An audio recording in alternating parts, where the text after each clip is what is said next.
usahakan yang terbaik, timbang nanti di situ ribut disuruh pergi semuanya. Lebih bagus antisipasi memang kita supaya jangan ada berkerumun-kerumunan. Itu yang dimaksud di sini. Karena bagaimanapun pasti itu kalau sudah perintah di atas, ke bawah pun pasti akan melaksanakan.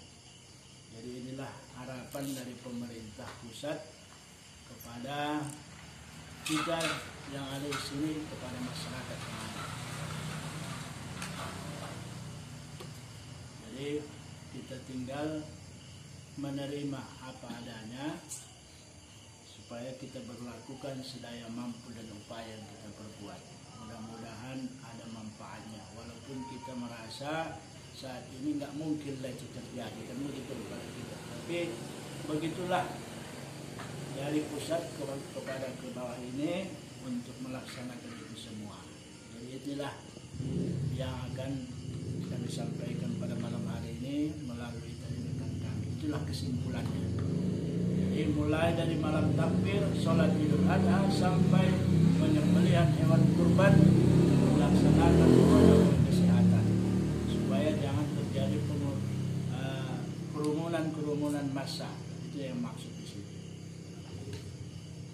Jadi kalau seandainya masjid kita ini digunakan untuk protokol kesehatan, berapa orang lah buatnya? Mungkin. Jadi itu semua kita terima. Namun dalam pelaksanaannya di lapangan terserah kepada masing-masing. Bapak-bapak, orang-orang tua kami, tadi sampaikan memberikan ceramah sedikit. Pada malam hari ini pun akan saya coba untuk berceramah sedikit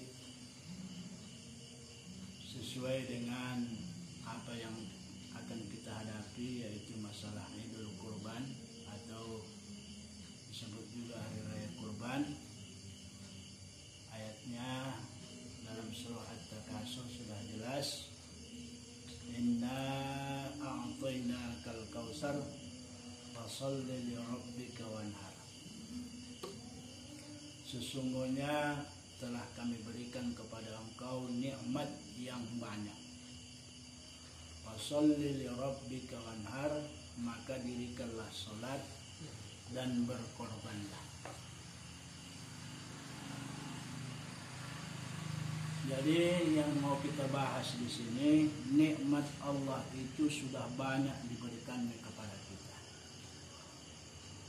Kalau kita pikir-pikir, orang sekarang banyak yang mengatakan nikmat itu apabila sudah dikasih rezeki. Dikasih rezeki yang banyak, berlimpah, itulah baru nikmat katanya. Padahal itu salah.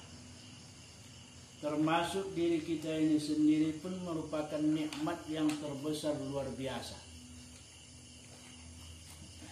Kenapa saya katakan nikmat yang luar biasa?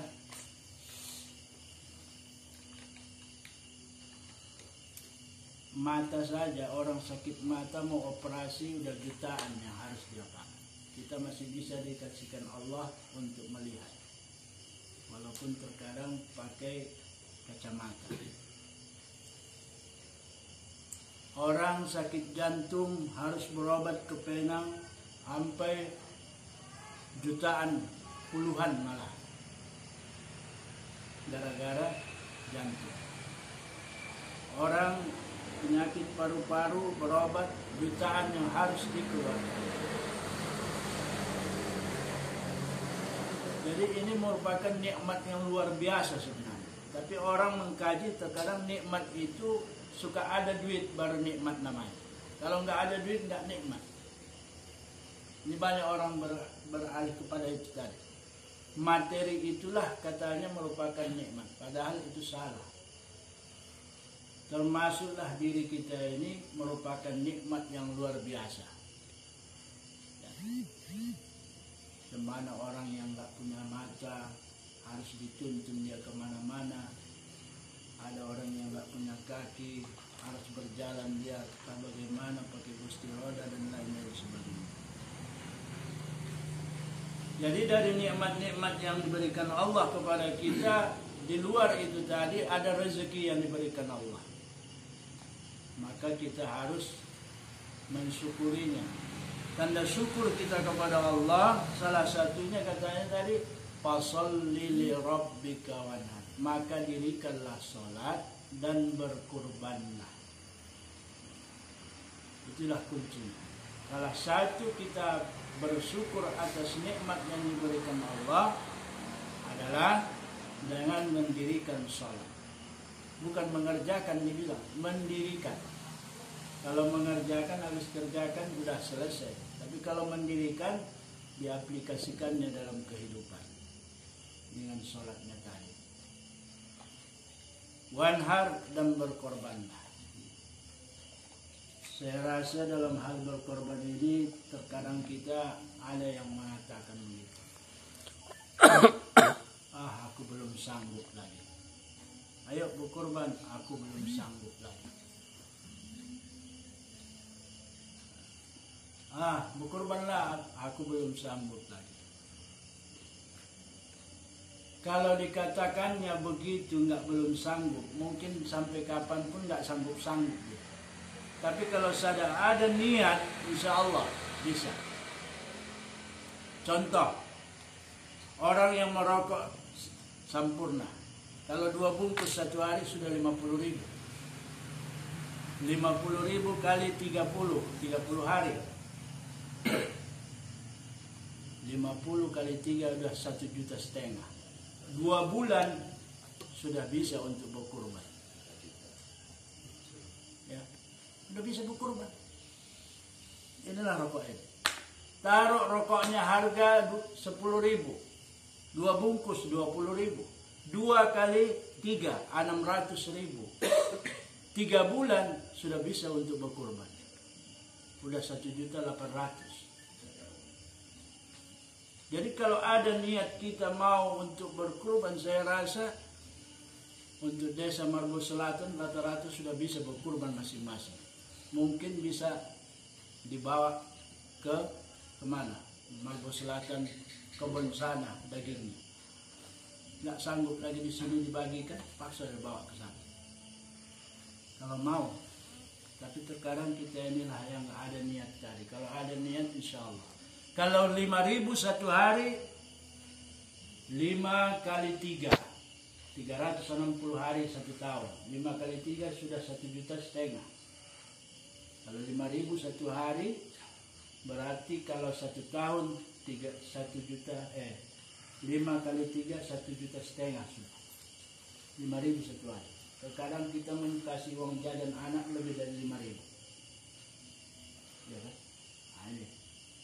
Kalau kita pikir-pikir. Kalau 1.000 satu hari, 360.000 satu bulan, 1 tahun.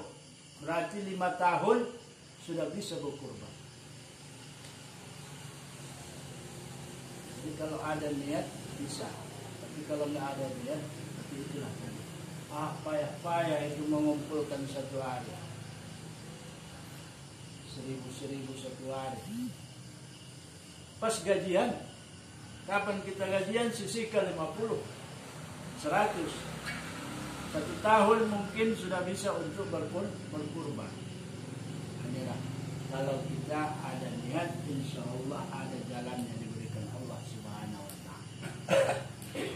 Tapi kalau nggak ada niat, inilah susahnya.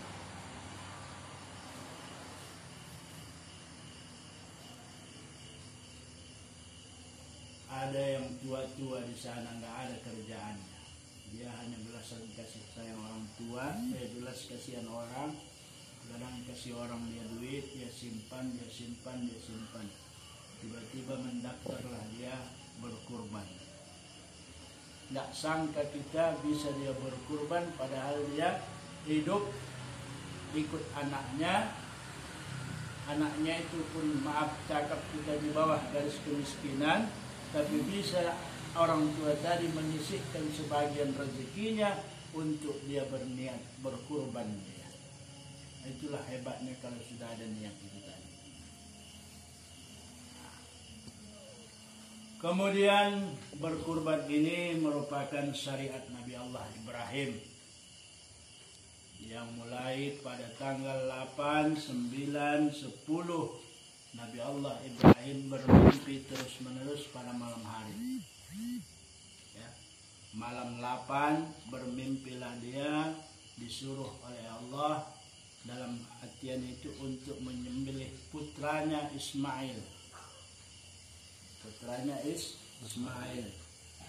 Kemudian malam 9 mimpi lagi dia, disuruh lagi untuk menyembelih putranya Ismail.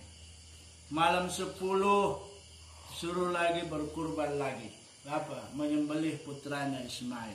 Sampai 3 malam berturut-turut. Sesudah pagi harinya disampaikanlah berita ini kepada anaknya Ismail. Ya anakku, ayah sudah 3 malam bermimpi. Dalam mimpiku itu ayah disuruh untuk menyembelihmu. Bagaimana pendapatmu anakku? Apa kata anak? Ya ayah, laksanakanlah. Itu adalah merupakan perintah. Mudah-mudahan mudah-mudahan ayah menjadi orang-orang yang sabar. Nah, ini. Jadi ini perintah ini karena mimpi yang dikatakan Rasul Nabi Allah Ibrahim sampai 3 malam, sehingga pada malam tanggal 10-nya itu dibawalah Nabi Ismail dan Ibrahim ke suatu tempat tanpa diketahui oleh istrinya. Di suatu tempatlah dilaksanakan ini tadi. Ya, begitu ditutuplah mata daripada Ismail ini supaya jangan dilihat oleh Ismail. Maka digoroknya lah lehernya ini. Tapi begitu tajamnya pisau ini tadi, tidak mempan gorokan itu tadi. Sampai 3 kali dia lakukan, enggak juga mempan. Terakhir datang malaikat, digantilah Nabi Ismail tadi dengan seekor kibas. Maka itulah dia tadi awal muasal daripada adanya daripada kurban ini. Jadi kalau Nabi Ibrahim dulu sebelumnya itu berkurban luar biasa. Ada yang sampai 100 ekor unta dia kurbankan. Ya. Ada lagi Nabi Muhammad sallallahu alaihi wasallam mulai dia hidup sampai dia meninggal dunia tak pernah dia tidak berkurban, senantiasa dia berkurban. Ya. Padahal Rasul itu selalu dia cepitkan perutnya ini dengan batu. Ya, karena tak ada makan lagi yang mau dimakan dia, batulah dicepitkannya. Begitu dia rukuk sujud, kedengaran suara batu itu berbunyi-bunyi, krepek begitu. Bangkit lagi krepek begitu, batu tadi. Kenapa? Sudah tak ada yang dimakan, tapi tiap tahun dia senantiasa berkurban. Dari mana dapatnya itu? Itulah tadi niat tadi. Kalau ada niat, insya Allah bisa. Jadi ini merupakan syariat Nabi Allah Ibrahim yang dilanjutkan kepada Nabi Muhammad SAW. Jadi kalau kita pikir-pikir dari syariat Nabi Allah Ibrahim itu artinya kalaulah itu ketika itu tidak diganti oleh Allah kibas, mungkin anak yang jadikan korban setiap tahun. Tapi dengan izin Allah digantilah kibas itu digantilah anak itu menjadi kibas. Kalau seandainya lah itu tadi tak diganti Allah dan langsung Nabi Allah Ismail dikorbankan, mungkin kita pun di saat ini syariat Nabi Allah Ibrahim anaklah mungkin yang kita korbankan. Jadi diganti oleh Allah berupa kibas sehingga disyariatkanlah pada saat ini disembelihlah seekor kambing atau domba atau sapi atau kerbau dan lain-lain sebagainya, unta. Ini itulah gantinya. Jadi artinya apa? Pengorbanan yang dibuat itu kepada kita seolah-olah kita berkurban daripada anak kita, tapi melalui menyembelihan kurban. Inilah tadi. Bagaimana manfaatnya nih? Manfaatnya luar biasa. Kurban ini kan merupakan sunnat muakkad, sunnat yang sangat dikuatkan. As-sadaqatu tadba'ul bala. Sedekah itu menolak bala. Di balik daripada penyembelihan kurban itu kan merupakan sedekah kita kepada fakir miskin, orang yang menerimanya. Dengan sendirinya kita akan terhindar dari bala. Apalagi dalam hadis disebutkan setiap orang yang berkurban nilainya setiap satu bulu itu adalah merupakan kebaikan. Bulu yang kita sembelih hewan kurban tadi, berapa banyak bulunya itu merupakan kebaikan, pahala. Maka itulah yang kita peroleh di sisi Allah Subhanahu wa taala. Luar biasa.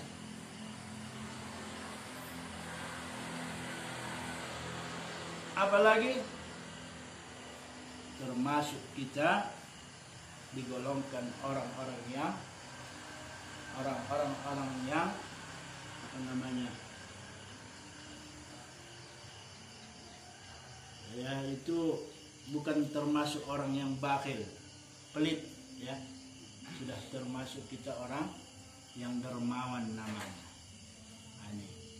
Jadi kepada kita semua dalam penyembelihan ini, mana tahu tahun ini belum bisa kita, tahun-tahun depan minimal kalau tak bisa lagi setahun seumur hidup satu kali lah kalau bisa. Sebelum kita meninggal nanti kalau istilah orang kampung pinomat sekali, tak bisa pula lagi, ya kan? Nah, itulah dia. Kalau bisa setiap tahun kita melaksanakan kurban itu, karena kurban ini tidak ada batasnya, ya. Karena dikatakan kan Idul Adha, kembali kepada penyembelihan. Idul Adha, kembali ke penyembelihan. Artinya enggak sekali saja, berkali-kali. Sama dengan Idul Fitri. Idul Fitri kembali kepada sucian. Tiap tahun kembali ke sucian. Begitu juga Idul Adha, kembali kepada penyembelihan. Kembali kepada penyembelihan. Artinya setiap tahun kalau bisa ikut kita. Nah, ini.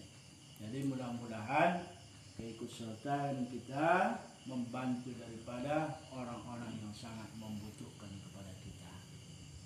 Tapi kalau bisa pulanya ada terkadang orang miskin ini, ya kan? Nanti dikasih daging orang miskin, sementara yang dimasaknya nasi nggak ada. Akankah salahnya di hari raya Idul Adha itu berpartisipasi kita mengumpulkan beras berapa adanya, kita serahkan kepada fakir miskin. Begitu nanti fakir miskin yang parah tadi kita kasih daging, kita kasih beras. Artinya apa? Dia bisa memakan daging tadi dengan nasi. Jadi nanti ada dagingnya tapi tidak ada berasnya, apa mau dimakan? Daging saja, luar biasa itu namanya. Jadi kami sudah seperempat setiap tahunnya, mungkin kalaulah dia nggak mampu untuk berkurban, ya mensisihkan sebagian hartanya untuk mengkasih beras pun jadi. Beras kami kutip juga beras kalau nggak bisa untuk berkurban. Artinya dia tetap berkorban walaupun beras. Itu maksudnya itu. Kalau ada yang bertanya lagi, kalau seandainya saya berkorban beras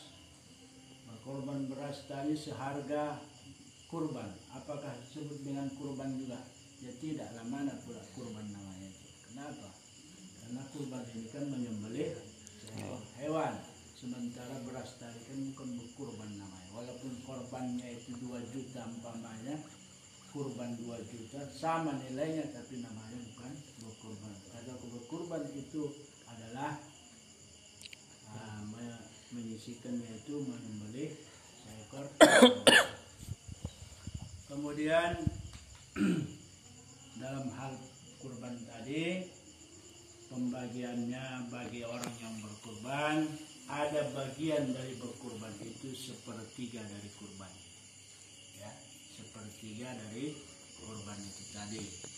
Tapi kalau seandainya yang punya itu tak mau dia sepertiga, umpamanya aku secukupnya aja lah sama aku, boleh, nggak ada masalah. Kalau yang berkurban tadi meminta, tapi bagianmu ini, tapi yang mau saya minta sekian. Umpamanya contoh ini, Bang Haji Jalil, dia berkurban 1 ekor lembu di panitia kami. Dia hanya minta, seharusnya kan sepertiga dari 7 itu, 7 orang. Tapi dia minta cuma sepertiganya saja, 1 saja. Lainnya bagikanlah ini untuk masyarakat, katanya. Bisa, nggak ada masalah. Padahal memang hak miliknya itu tadi kan begitu. Hak dia untuk mengambil itu, tapi nggak mau dia mengambilnya semua. Tapi dia ambil sepertiga saja, 1 saja. Yang 6 lagi silakan bagikan nanti. Bagi orang yang berkurban.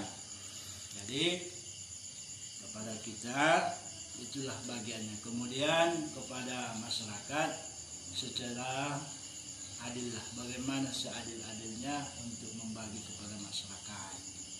Nah, ini kalau berapa orang dulu yang mau dijatah, berapa yang mau diterima, nah, dibagilah dulu dia, baru disamakan bagiannya, baru dibagikan kepada masyarakat yang menerimanya dalam hal penyembelihan tadi. Jadi dalam hal ini sebaik-baik penyembelihan kurban itu adalah orang yang berkurban. Tapi terkadang nengok darah saja, tidak darahnya dia. Bagaimana mau menyembelihnya? Begitu. Sebaik-baik orang yang berkurban adalah orangnya langsung menyembelihnya. Tapi terkadang nggak sanggup dia melihat darah saya, nggak berani aku, katanya. Kita wakilkanlah kepada orang yang dapat menyembelihnya. Kalau memang kita mampu, apa salahnya kita yang menyembelihnya. Jadi saya rasa inilah yang dapat kami sampaikan. Mana tahu nanti ada tanya jawab setelah kurban ini. InsyaAllah kalau masih bisa saya jawab. Kalau tak bisa, ada rekan-rekan saya S2 lagi sana. Mudah-mudahan bisa menjawabnya. Dan mari kita berdoa kepada Allah, kiranya acara kita ini mendapat ridha daripada Allah. Lebih kurang mohon maaf. Wabillahi taufiq wal hidayah. Assalamualaikum warahmatullahi wabarakatuh.